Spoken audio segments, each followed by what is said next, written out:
ስልማት መልክዐይ ጽልሙተይ ዘብራኺ ድምቀት ባና ቤተይ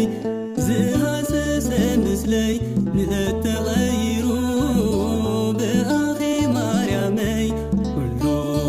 ተሰጊሩ ዝሃሰሰ ምስለይ ንእት ተቐይሩ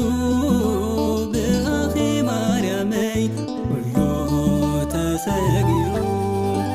ማህቶተይኺ ስልማት መልክዐይ ጽልሙተይ ዘብራኺ ድምቀት ባና ቤተይ ዝሃሰሰ ምስለይ ንእት ተቐይሩ ብኣኺ ማርያመይ ኩሉ ተሰጊሩ ዝሃሰሰ ምስለይ ንእት ተቐይሩ ብኣኺ ማርያመይ ኩሉ ተሰጊሩ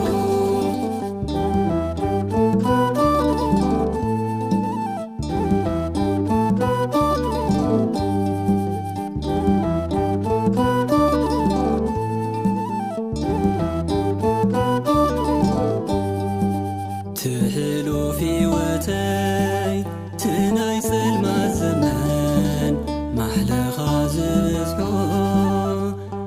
መከራን ሽግርን ኩሉ ሰጊረዮ በማላድነትኪ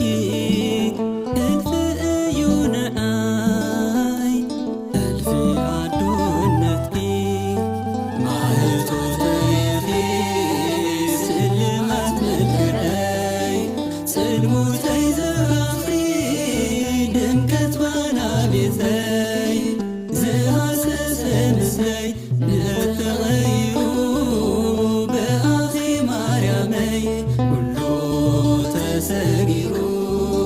ዝሃሰሰ ምስለይ ንእት ተቐይሩ ብኣኺ ማርያመይ ኩሉ ተሰጊሩ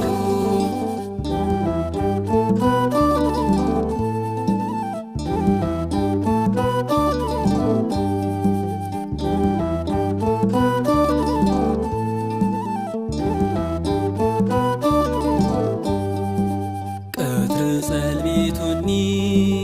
ዙርያይ ገደል ኮይኑ ንናብራ ዘዓለም ገጸይ ተደይኑ መቓውሕ ሓዘነይ ድንግል ሰቢርክዮ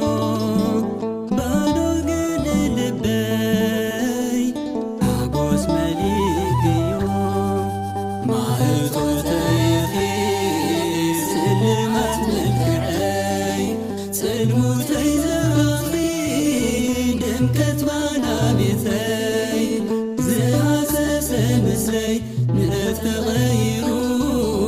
ብኣኺ ማርያመይ ኩሉ ተሰጊሩ ዝሃሰሰ ምስለይ ንእት ተቐይሩ ብኣኺ ማርያመይ ኩሉ ተሰጊሩ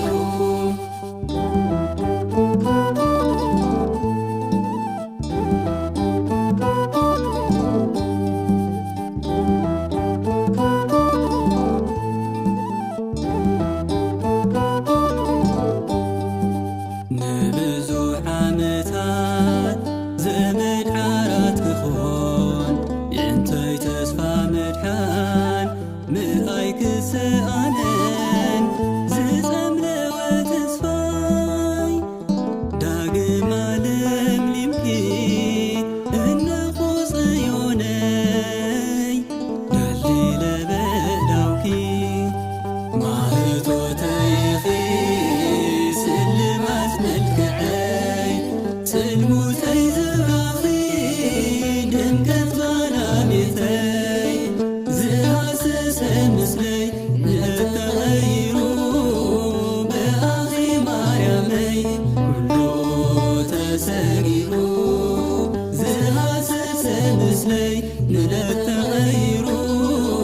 ብኣኺ ማርያመይ ኩሉ ተሰጊሩ ማህቶተይኺ ስልማት መልክዐይ ጽልሙተይ ዘብራኺ